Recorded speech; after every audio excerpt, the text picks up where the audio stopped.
You know, there's a lot of these survivor shows that are on television nowadays, and one that has particularly caught my eye is a show called Alone. And I'd like to show you the trailer. A lot of time alone in the wilderness, you better like yourself. This is a whole new level of survival, and we're trying to film it. I commend anyone who can survive in this area. There's a bear right across. Hello, Mr. Camera. Whoa, whoa, whoa, whoa. Not a fan of moving around camera gear.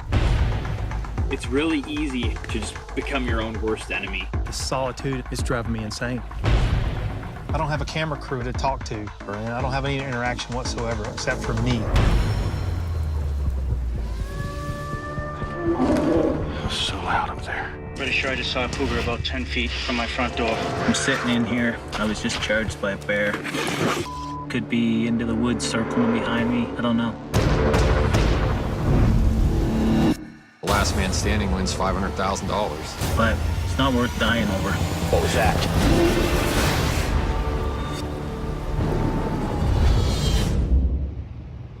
The prize is $500,000, $500,000. If you're the last man or lady who's staying in the woods, because this is the way the show works. They take these survivalists, these are trained people, these are people that have been living out in the wilderness and have their survival skills kind of established. These are tough people, men and women. And they take them and they drop them out in the middle of some wilderness where they are guaranteed not to see anyone the entire time that they're there. So they are going to be totally alone. And so, you know, they film themselves. They give them a bunch of cameras. They film themselves. They're kind of talking to the camera. They're doing all this all by themselves out in the wilderness. And I'm telling you, when these people get dropped off, they are so jived up that they got picked to be one of the 10 for the survival season. And they're all thinking to themselves, they're saying, you know, like, I'm going to make this place my home. I'm here. I'm going to survive. I'm prepared to stay here for a year, if that's what it takes. Because there's no real time limit on. It's basically the winner is the last guy in the woods. So as the show sort of unfolds, you know, people run into problems. They don't feel good about, you know, having bears sniffing and clawing at their tent around them, or they get tired of, you know, eating snails and not catching any fish and all this kind of stuff. And so they each have a sat phone, right? And the sat phone has just one button. And when you push that button, they come get you. And you're out of the competition. So all these people, they have no clue who in their competitive group is still out there staying and hanging on. They are totally isolated. Now, of course, you know, something about this, you know, just kind of bothers me. Because I'm watching these people who just can't wait to get out there and be alone. And to show everybody else in the world that they can be alone the longest. You know, there's this Bible verse that comes from the very beginnings of our origin story. After God created everything and He created man, He looks at man and He says, you know, it's not good for man to be alone. So is it good to be alone? I mean, I like being alone sometimes. But like being really alone, I'm telling you, aloneness is tough. Now these survivalists, they go out here and they are prepared to stay in the wilderness like for months and months because they're going to win the prize. But how long do you think they actually stay out in the woods alone? Well, I've watched a couple of the seasons, and I've kind of done a little recon on the seasons, and And the stay of these survivalists in the woods all by themselves are between 56 and 87 days. Now, these rough, tough, hardy survivalists, and they got a lot of experience. The best that these guys are doing is staying out there 86 days. That's like, not quite 3 months, right? I'm here to stay for the entire year. 3 months, man, they're ready to go home. And 87 days is the longest. So this is transformation that happens to these tough guys, these tough gals. They've had some women on this as well that went out there and stayed in the wilderness in some really rough places, like the Arctic Circle. They went to Mongolia. Man, I bet a lot of you don't even know where Mongolia is. I mean, it's like there's nowhere. You're in the middle of nothing in Mongolia. Vancouver Island in Canada, man, that's just like a cold swamp, and then it's just a horrible place to try to survive. They've gone to all these places, and being alone, let me tell you, it changes them. So now what I want to do is I want to show you a clip that I put together. It's got 3 competitors, 2 guys who tapped out. They couldn't take, they decided to press the sat phone and go home. And then there is the winner of this last season, and you'll just see your reaction about them.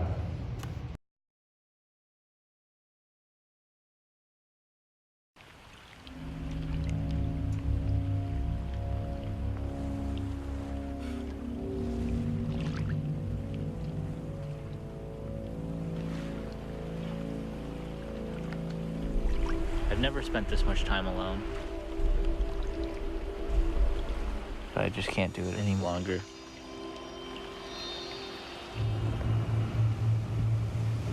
Just ready to go. Hey man, I wanted to call because I'm ready to go. I'm tapping out. Human beings are social creatures. Not having anybody else definitely has an effect on you. It really made me appreciate my loved ones, my community and tribe. It really opened my eyes to how amazing the people in my life are.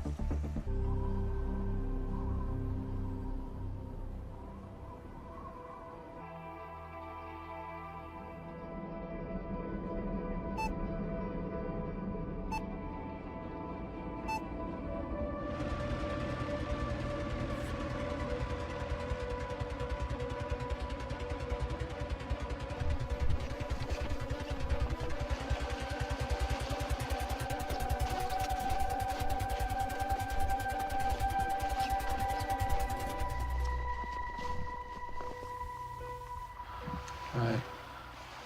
How you doing? I've been better. I'm alright. I'm just beaten down. I've run all the tread off my tires. And I'm sitting in there looking at my shelter, and I can't lay in there another night by myself and be freezing and hungry and by myself. And I just couldn't do it anymore. I know what I really, really need is waiting for me on the other side of the world, and I just really want to get back to that. No, I'm not just slaying it out here. I'm very vulnerable, and all I've got left is this really hard, dark, push through the pain kind of time, and I just want to get through it. Honestly, I'm ready to go at this point anytime. If this was just a wilderness excursion, just me, I left a little bit ago, but I'm willing to push myself to provide for my family.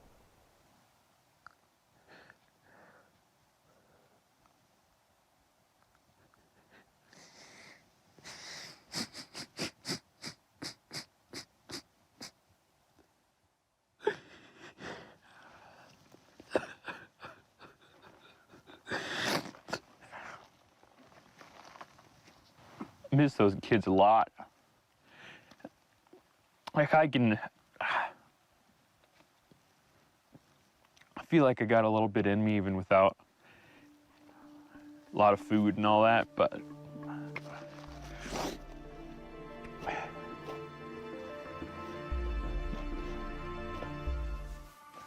hi, babe.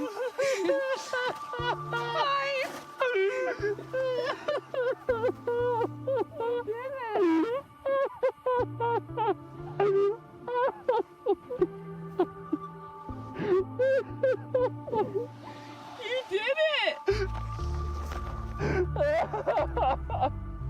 oh my gosh! Oh, How are you feeling? oh, I'm so happy to see you. Oh my gosh! Oh, I had no idea what happened today. Oh, yes! All right, who has food? Who has stinking food? Which one of you guys brought food with you? You have Hi. food? No. Oh, you're so pretty. Hi. Oh my gosh, I can't believe it. Oh, I'm so thankful to see you. Good. Oh, I love you so much. I love you. How are the kids doing? They're doing good. I just thought about you guys the whole time. And I just thought about, like, man, I was like, Sydney's back home and she's with the kids and she doesn't have a tap out button, you know? She can't just give up. So I'm not just gonna give up, you know? You didn't. I can't believe it. These guys aren't so tough, are they? At the end of 2 or 3 months, all alone. They tap out. They tap out because there's this hollowness inside for their human connection. You know, they thought they could do it alone. They thought they could handle alone. They thought they could go alone. And alone just breaks them down. Because, you know, God was right. It's not good for us to be alone. In fact, He made us so that we're made for relationships. We're not made for alone. We're made for God and for each other. But you know, as much as every season illustrates this, 10 people go out into the wilderness committed to hang in there and survive alone. One after one, they tap out. Because they're missing their family at home. They just can't do this anymore. The being alone is what just kills them on the inside. Season after season after season. But you know, there is still something inside of us that kind of thinks that alone is better in our culture, isn't it? It's interesting, you know, sometimes we find ourselves, we're thinking like, alone's not so bad. I can handle alone. I can do alone. And oftentimes one of the biggest compromises people make to this whole thing is that they say, well, I've got this one friend. Usually it's my spouse, right? My best friend. You know how many people only have one friend? It is scary. It is scary how many people have only one friend. One person that they can talk to, that they can count on. And they build their lives all around that person. And it's great as long as they're there. But when they're not, and they're alone, how do you handle it? We even have that same kind of attitude in our culture when it comes to our spiritual life, our religious life. How many people today say that I'm a spiritual person, but I'm not religious? In other words, I have a relationship with God, but not people, not church, not spiritual communities. I go it alone with God. Can you go it alone? Can you go it alone? God says it's not good to go alone. We need community. We need a relationship with God. We need a relationship with others. With other people, a diverse group of people around us. And this human connection is absolutely essential for us because God created us that way. And you know why that we need other people? You know why we need friends? We need friends because that's how God made us. That's how God is. Did you know God is part of friendship as well, right? God's very nature and existence is bound up in three people. Theologically, we call that idea Trinity. That God is Father, Son, Holy Spirit. He's a community. He's connected in friendship. And when God made us in His image, He made us the same way. We need God, but we need other people. It's not good for us to be alone. And if you think you can go it alone, and many people try, if you think you can go it alone, then you really don't understand who you are. You don't understand how you were made. And you don't understand how to get closer to God. Because when you get closer to God, you are automatically driven to be closer to other people. The people that God created. The people that God loves. So today I wanted to talk to you about friendship. And I want to talk about community. And I know that those two ideas are different, friendship and community. But in a lot of ways, our friendships really define our community. So we're going to kind of talk about those together a little bit today. But I want to look at how the Bible talks about friendship and our connection with other people. You know, one of the places in the Bible where God just tells us just a lot of important stuff is the book of Proverbs. Proverbs is a book of like one-liners that God has given us that just tell us about something that is so important that we need to know. And in Proverbs 18:24, we're told, one who has unreliable friends soon comes to ruin. But there is a friend who sticks closer than a brother. You know, God's saying this to us. God's telling us this. That if we have unreliable friends, then our life is headed for ruin.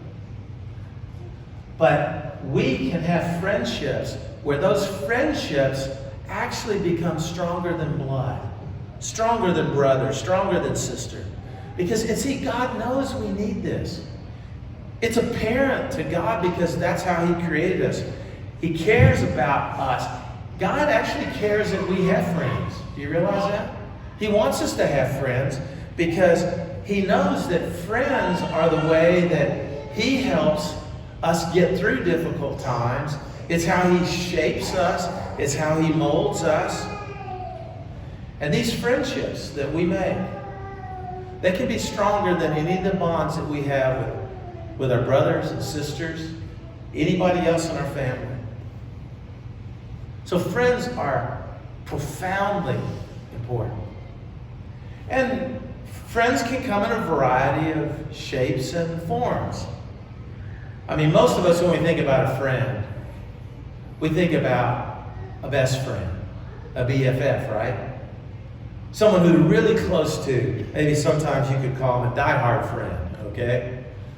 Everybody wants diehard friends. Friends that are always going to be there, but you know, not everybody's a diehard friend. Not everybody's a BFF. There's some friends that are go-to friends, right? People that you go to at certain times and connecting with them. And just maybe sometimes they give you some insight. Sometimes just talking and being around them refresh you on the inside. They're go-to friends. Now, they're not BFFs, but you go to them and they're always there for you. Sometimes you have seasonal friends. People that you have come into your life at a particular time or a particular season, and they play a huge role in your life. Like maybe that when you got a new job, it's the guy that sat next to you, or the lady that was in a cubicle adjacent to yours, and you just kind of struck it up, and as you were learning the new job, and as you were dealing with all the stress and the difficulties, man, you just clicked to one another, and you had a strong friendship there. Maybe you relocated your employment not too long afterwards, and you kind of drifted apart, but for a season, they were there. Maybe some of you remember when I say, who've been your friends in the past? Maybe you think like, well, I remember when I was a junior in high school, Tommy was my best friend. I don't know, when I got to be a senior, we just didn't hang out too much. I mean, we were best friends when I was a junior, but when I got to be a senior, I don't know what happened.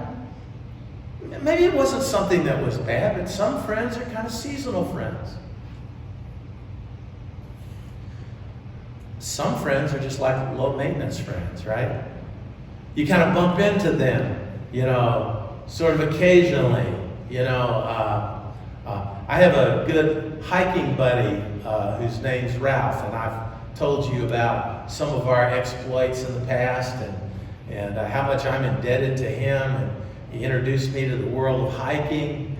But Ralph is a low maintenance friend. Like I just sort of like he pops into my head, and I just kind of call him, and it just feels like I'm back to where I left off when I lived next door to him. And that's a good thing. But the thing that if we really want to understand how important friends are to us and the role that God places those friends in our life, well, then we have to learn a little bit about how to make a friend and how to be a friend. How to make a friend. How to be a friend. We probably know how not to make a friend and how you can destroy a friendship, but how do you make a friend? And what's really important about friends? I want to share some words from Proverbs to you here to kind of frame some ideas about what a friend is. First of all, a friend is someone who always tells you the truth and tells you that truth because they care about you and they love you. Proverbs 27:17. You probably heard this before. As iron sharpens iron, so one person sharpens another. We read this and we think this is a guy verse, right? Iron sharpens iron. We got a guy with this big knife sharpening it on a stone or something. We think that's a guy verse, but this applies to guys and gals. What's telling us is that deep, important friendships are something that always has friction. It always has heat. I mean, your deepest friends are going to be people you're going to argue with. You're going to have fights with. They're going to sort of dig their heels in as in terms of something maybe it's going in your life, and there's pressure and there's friction and all of that's going on because you see they're your friend. And what they do is that they refuse to kind of leave you where you are, but they know that there is something that would be better for you. Something about how you need to change and you need to grow, about how something is important to you, and they won't let it go. And they stay after you, and they aggravate you. And sometimes we think like, well, I'm just going to go hang out with some of my friends that don't give me a hard time about this. How silly is that? A friend is someone who will hang in there with us, that will struggle with us, refuse to leave us where we are, because they love and they genuinely care about us and our future. Proverbs 27 verse 6 says, wounds from a sincere friend can be trusted. Wounds from a sincere friend can be trusted. But enemies multiplies kisses. I like this verse. Enemies are always doing what? Kissing up, right? Telling you what you want to hear. Giving you a bunch of shinola, all this kind of stuff. But it says the wounds of a sincere friend can be trusted. You know, there's some people that will tell you what you want to hear. But a real friend is someone who will lift you up. Someone who will always be challenging you to move higher, challenging you to go beyond the status quo. And when we look at our friends and when we look at the people that we value and the people that we listen to, you know, we need to listen and value those people who just don't leave us where we are at the status quo.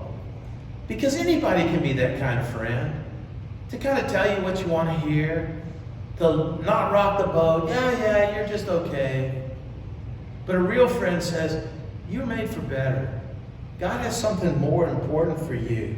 Choose those people who lift you up. And those people who are saying, you know, there's something new that God has for you here. You are made for something more. The future is calling you to something different. Proverbs 27, verse 9 says, the pleasantness of a friend springs from their heartfelt advice. That's the sweet thing about a friend. You know that they're talking to you from the heart.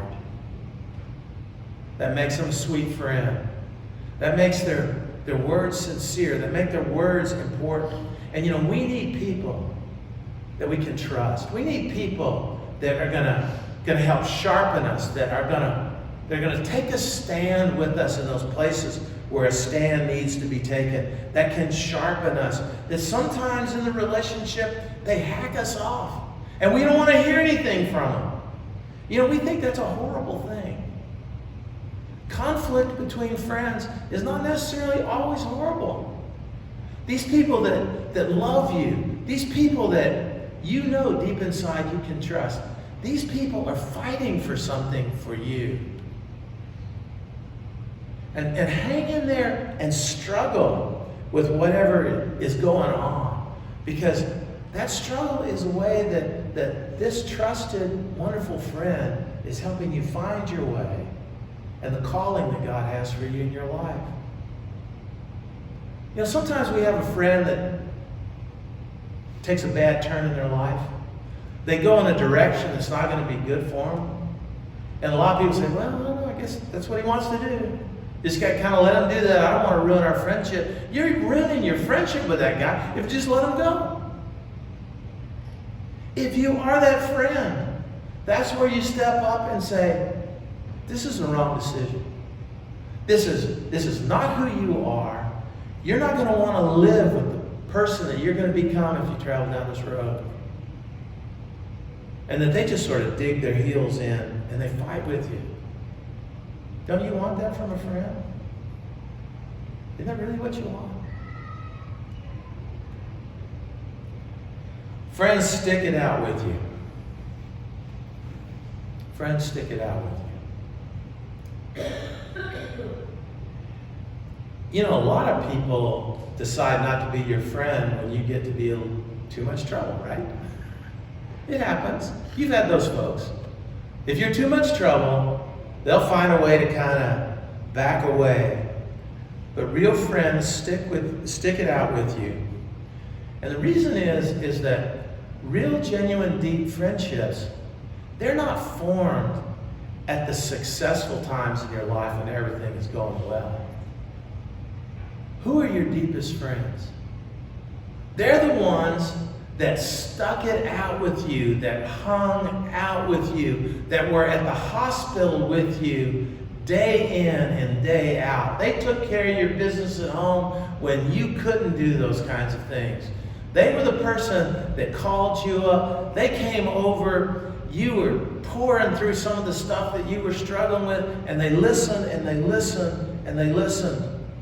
Because it's in moments of difficulty and stress and failures when we make our most important friends.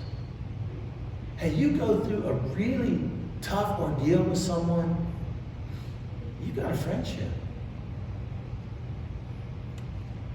That's why, friends stick it out with each other. Proverbs chapter 17, verse 17, it says, "A friend loves at all times, and a brother is born for a time of adversity." I believe this passage is telling us is that we have certain friends that come into our lives for tough times that are ahead of us. And that they are going to be friends that are going to stick out with us. They are going to be, you may not always enjoy them. Some people who have become friends of mine through some difficulties, when I first met him, I'm not sure I even liked him. I said, man, he's weird. And then after going through some ordeals together and getting to know the person and watching how he stepped up, he was there for me, man, that changed everything. Man, he's still a little kooky. I think he's a little goofy, but he's my friend. He was there during the tough times. That's what Proverbs is saying. A brother is born out of a time of adversity.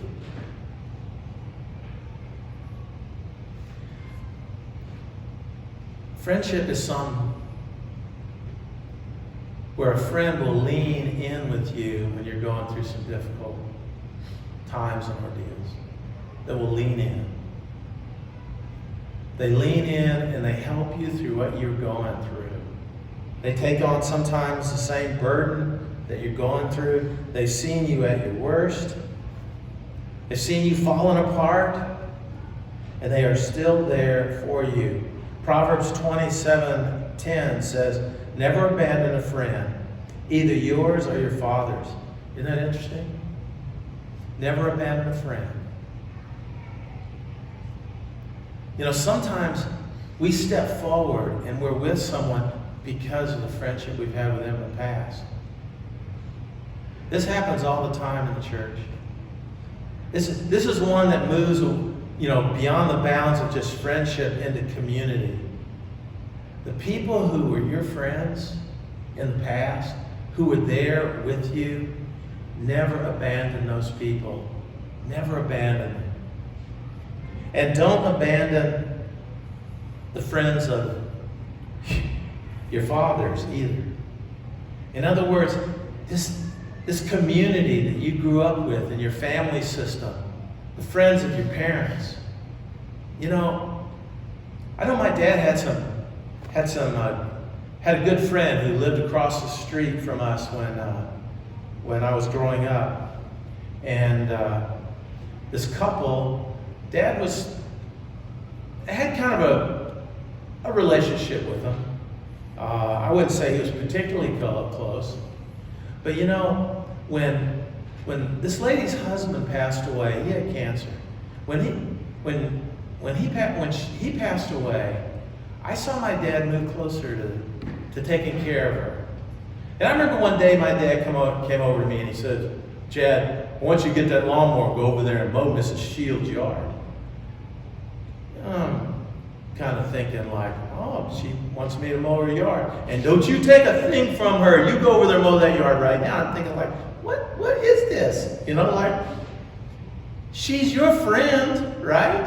I just wasn't that industrious. Didn't just really want to mow a yard out of the blue. And every week he sent me over to mow the yard.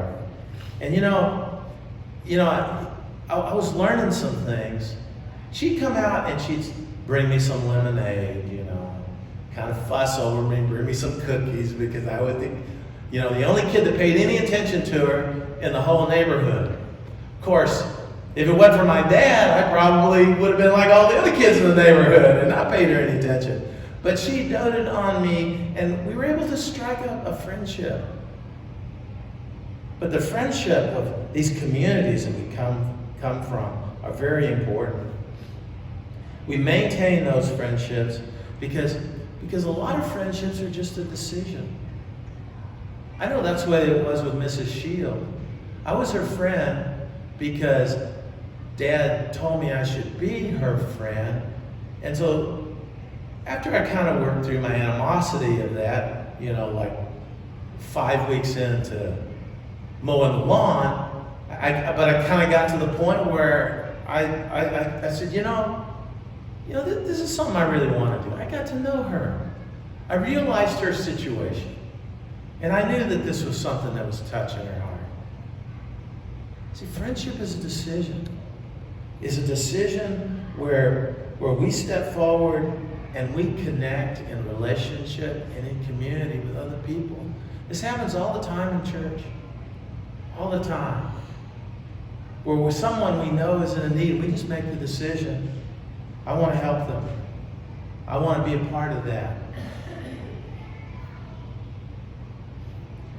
A friend is someone who always has your back. Proverbs 16:28 says, a perverse person stirs up conflict, and the gossip separates close friends.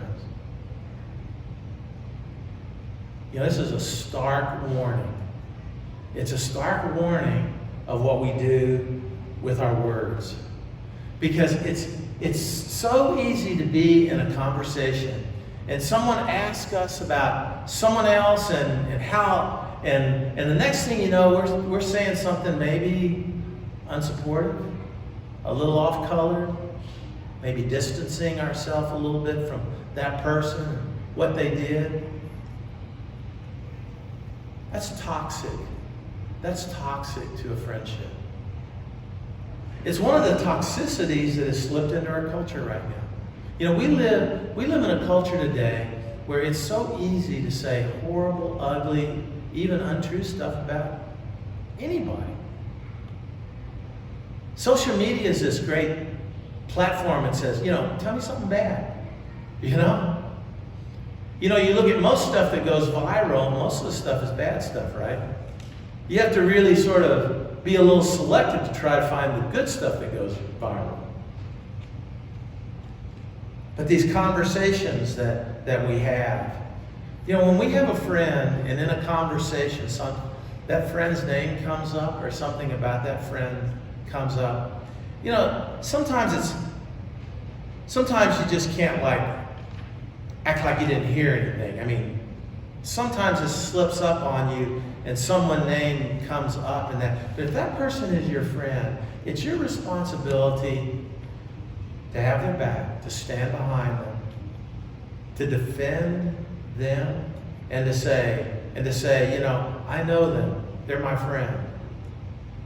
And to not be a part of the negative or slanderous things that other people may be saying. And I will tell you, if you're a person who stands up for someone, many of the other negative people around you will just shut up when they hear what you're doing.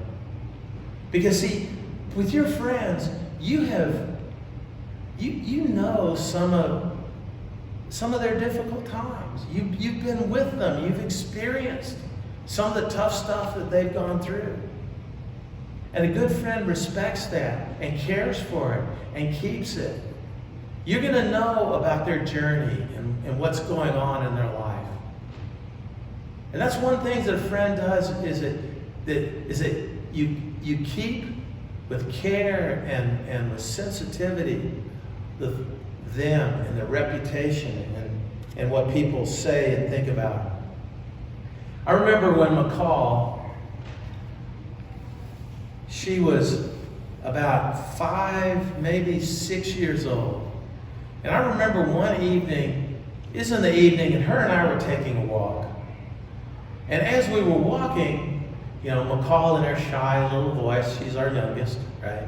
She says to me, Daddy, Galen told me a secret. And I'm walking around and saying, what? Galen told you what? He told me a secret. And I'm thinking okay, I'm dying to know. What's the secret, right? What's the secret that Galen told McCall? And she's just really kind of proud that she has this secret. And I said, well, what was the secret? And she looked at me and she says, Galen told me not to tell the secret. And then I got even more interested, what could this be? And I said, well, I'm your dad. I'm supposed to be in charge. You can tell me what the secret is. And she looked at me, and it's just these eyes of innocence. And she just looked up at me, and she says, Galen gave me the secret, and I have to keep it.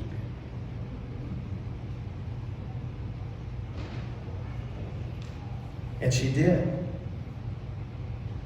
And I didn't ask anymore, because that was just too precious. And it's really how we want to keep and protect and treasure the things that we know about, our friends who have struggled and been through difficult situations, and to know the things that we need to keep, because you see, those things don't belong to us. They belong to our friend. And we need to defend them, care for them. I know these are just a few things about friendship, but I think as we've gone through these, it's really obvious how it is true that it's not good to be alone, and we really need friends. We need friendships. We need relationships. How do you find friends like that? A lot of people are going to let you down. A lot of people have let you down in your lifetime. But where do you find these kind of friends that God is talking about in the book of Proverbs? These kind of friends who'll tell you the truth in love. These kind of friends that believe that God has a better future for your life, that are going to stand with you and defend you and have your back. Where do you find friends like that? You know, a friend will come into your life, and I believe a friend like this is someone that God has basically directed to pass your way. I believe our best friends are a part of the strategy that God has for our lives. You know, He brings these friends into our lives because He knows these are pivotal and important people. You look and read through the scriptures, and you see how many great men of God that God called to do great things. And next to them was always a friend. David had a Jonathan. You know, Moses had a Joshua. You know, Paul had a Barnabas. And over again, there are these special people that are chosen. I would like you to start to think about the friends that you have today, and entertain the thought about God actually choosing them to be in your life and to be your friend. They're important. They're critical. And being a friend and making friendships like that, it's a way God has built us and wired us. It's what we need. Because God never intended for us to go it alone, did He?